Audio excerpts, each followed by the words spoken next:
Hello, everybody. Hi, Haven. Hi, team. Hi, folks from that wonderful church and from all the people in Lynchburg. It's great that you came. I just wish I could be there. Me too. But I can't be because I have this strict caregiver. That's me. I went to church on Easter, and after church we went to lunch, and after lunch we went to the emergency ward, and that's where they found that I had congestive heart failure and AFib. And so now I'm about 10 times more likely to have a stroke or a heart attack, and I walk like a cripple, and so he won't let me come. Why? We have been going back and forth to either emergency or the doctors ever since. Yeah, it's been a tough time. I think people should like to know, maybe, Haven, how this all began. This funny Tinky Winky thing, I don't know if you remember that doll, but it said in Jerry Falwell's newspaper that he had said that this Tinky Winky is a sex symbol. And I called Falwell and said, "Did you say that?" He said, "No, but I've gotten over thousands of them sent to me through the mail." So I said, I said to the internet, "Come on, guys, if we're going to fault Falwell, let's fault him on the important things." And so about 5,000 people signed up, and we started teaching nonviolence, 17 lessons, and lo and behold, Falwell says, "Don't come with 5,000 people." And I said, "Well, you have an option?" He said, "Yeah, just bring 200. And all right, I'll bring 200, I'll bring 200, you bring 200. And the next thing we knew, we were meeting with Falwell in what he called Nonviolence Forum, and there were 85 accredited news crews, and with that experience, Soulforce was really born. And it was because of that church, that First Christian Church that's been so good to us, that it all happened. We went into the office of the mayor expecting him to say, "Get out of town." Yeah. And instead he said, "Welcome, we're so glad you come. We don't like Jerry either." And next thing I know, he was saying, "Go to the church, see Sandy Knodel, and work out the details." How did we feel that minute? Wow. We couldn't believe it. So we went to see Sandy Knodel. Next thing we knew, that church was hosting us. And it has been an amazing relationship with First Christian and Soulforce. And I just thought I'd give you some moments that were really interesting. We decided to go to meet the Pope in the Roman area, and we sent it out in the newspaper that we were going to come to Rome, and a priest wrote us, Stefano Federici. He was a pastor of a big downtown Catholic church. And he said, "I want to be your host." And we said, "How could this be?" He said, "We'll get everything set up. We'll have everything for you to stay and eat and so forth." Next thing we knew, we were working with the people of that church, and he was taking a very strong stand for gay rights. And then he asked me to serve the Eucharist with him, which is totally not good. And the next thing we knew about Federici was he was in some college and he lost his priesthood. But he said, "I'm going to go out, I want to go out strong, saying something about LGBTQ rights." And so he did. Made all the papers. We made papers all over Europe. Half of them we couldn't read. One other experience, you remember when those three were denied the Eucharist? We were at the National Catholic Cathedral, and three of our good people were denied the Eucharist because they looked like gay people.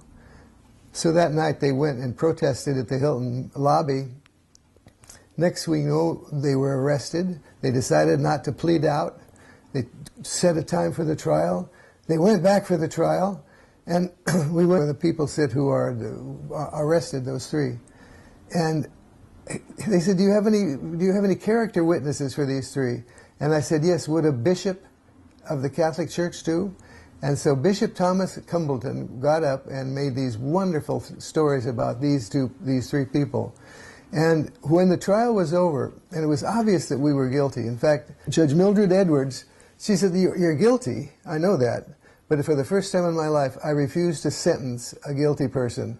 All I want you to do is go back next year and do the exact same thing and get these Catholic. I'm a Catholic, and I'm embarrassed about Catholics and the way they treat us. Didn't she step down from being a judge? Oh, yes. She decided after our trial to quit being a judge. She went to seminary, and she's now a reverend. It was a great kind of triumph. Two of our favorite people were Bob and Jeannie Gretz. Bob and Jeannie were right there with Martin Luther King when he was starting the Montgomery bus boycott. They worked with him, the only white couple that was working with him at the time. And they were telling that story, and Mrs. Gretz said, well, on the second time we were bombed.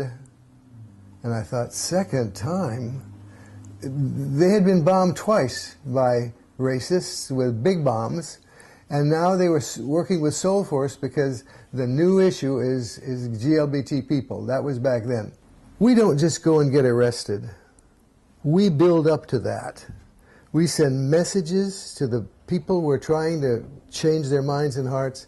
We phone, we visit, we do everything we can for a year. And then if they won't see us, it's then we demonstrate. And the Methodists, the United Methodists, would not see us.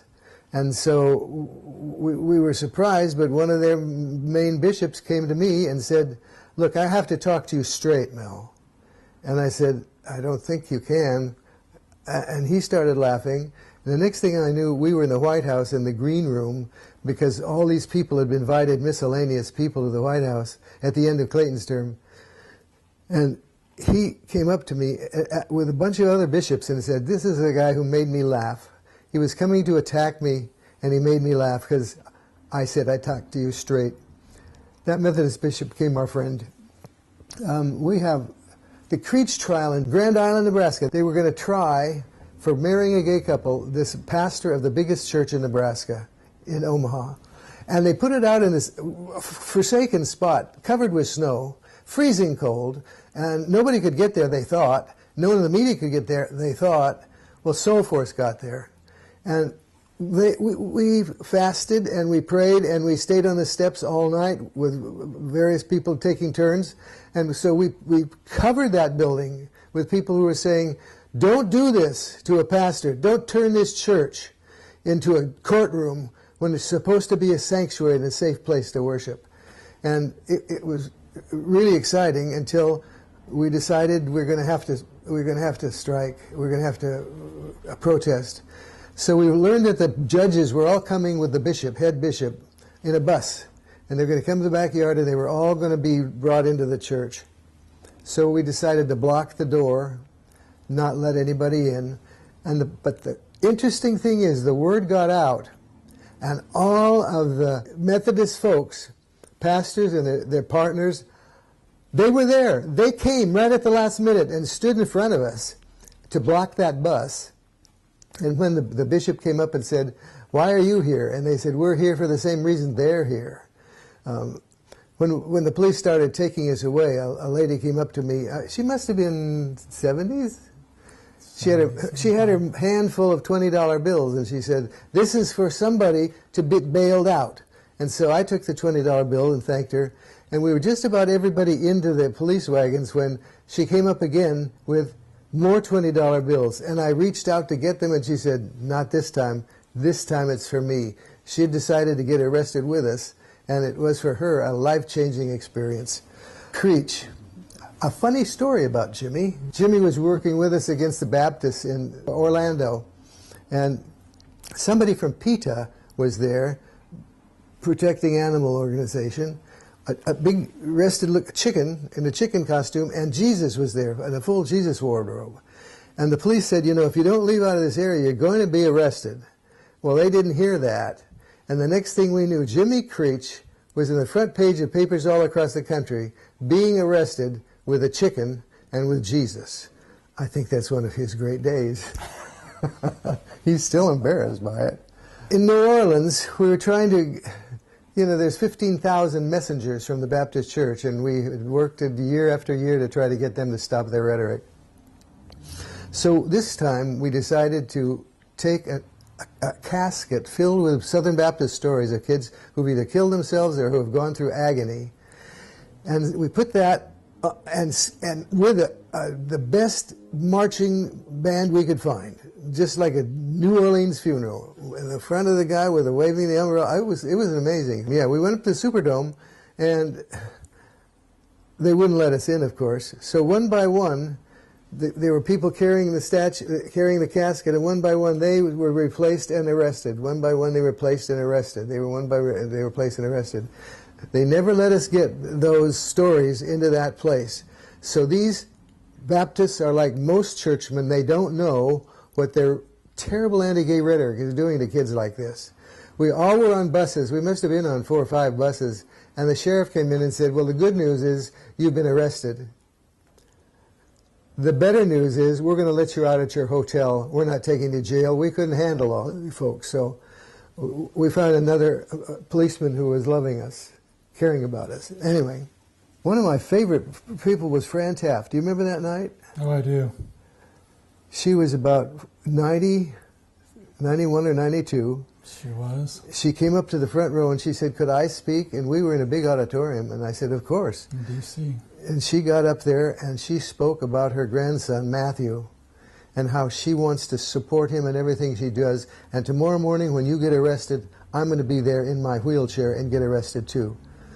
Well, they wouldn't arrest her. They wouldn't take her away in a wheelchair. So she said, I'm not leaving until you arrest me. And then they decided to take her in a wheelchair. She put her in a wheelchair. Well, there was another person in there in his wheelchair.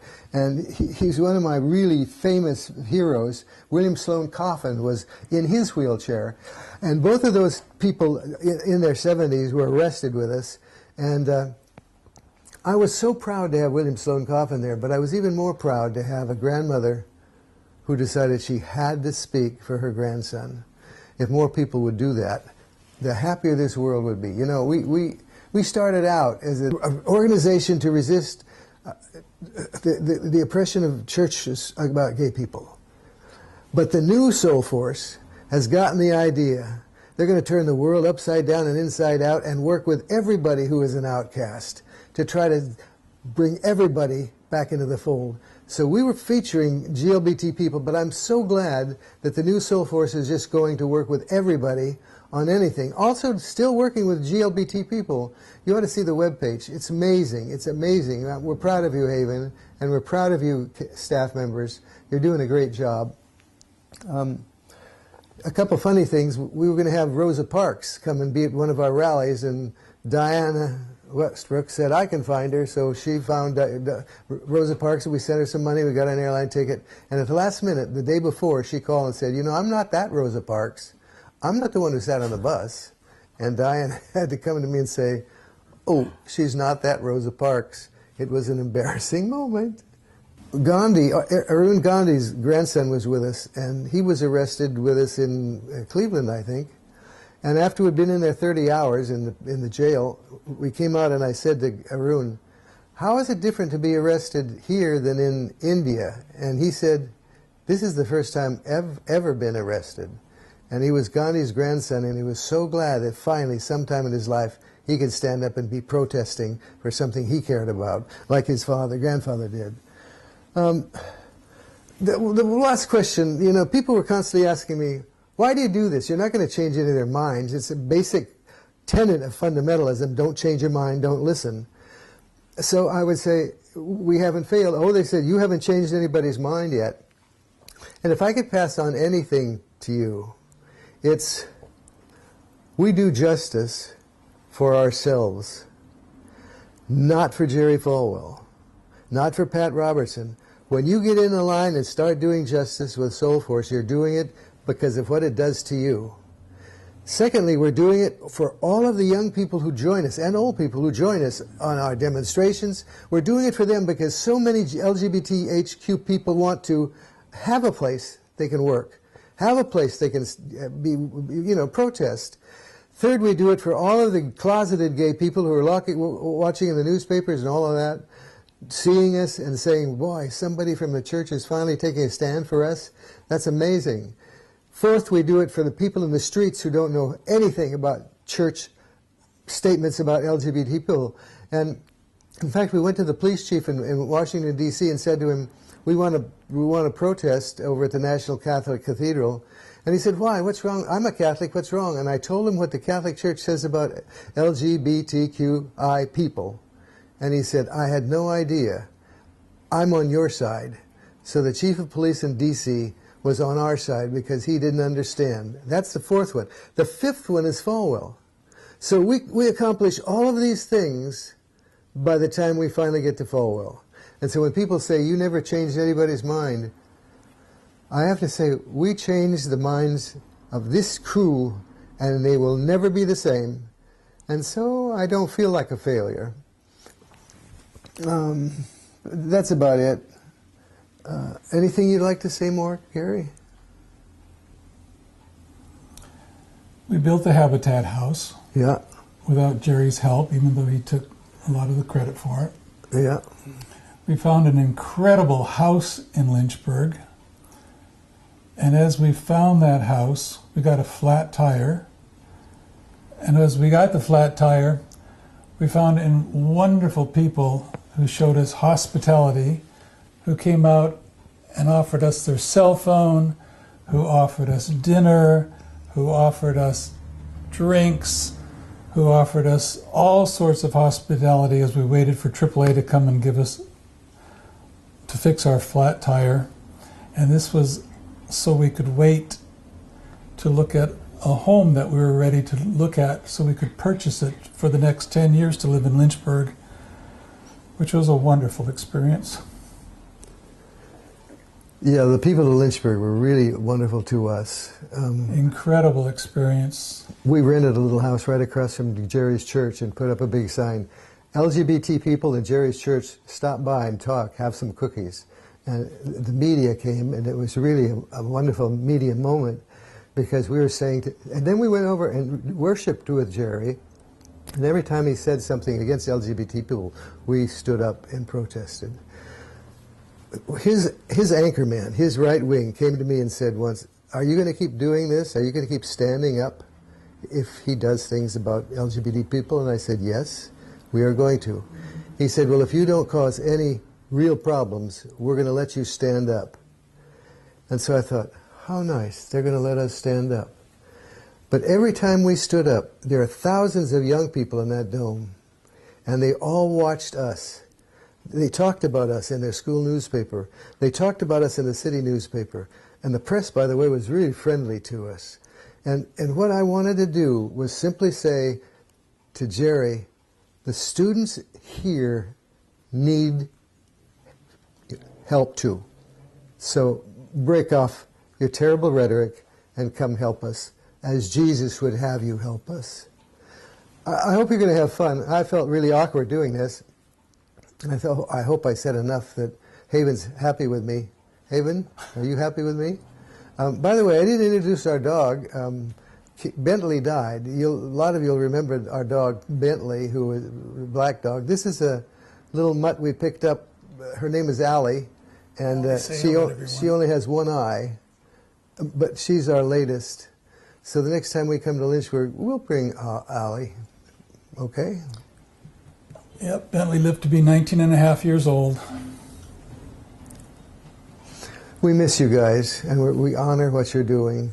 You know, we thought Soulforce would be dead 10 years ago, but instead there have been people who rescued it, and thank you for that. And you who are here, thank you for all you do for Soulforce, because it's keeping alive what is very important to us and to others. Have a good time.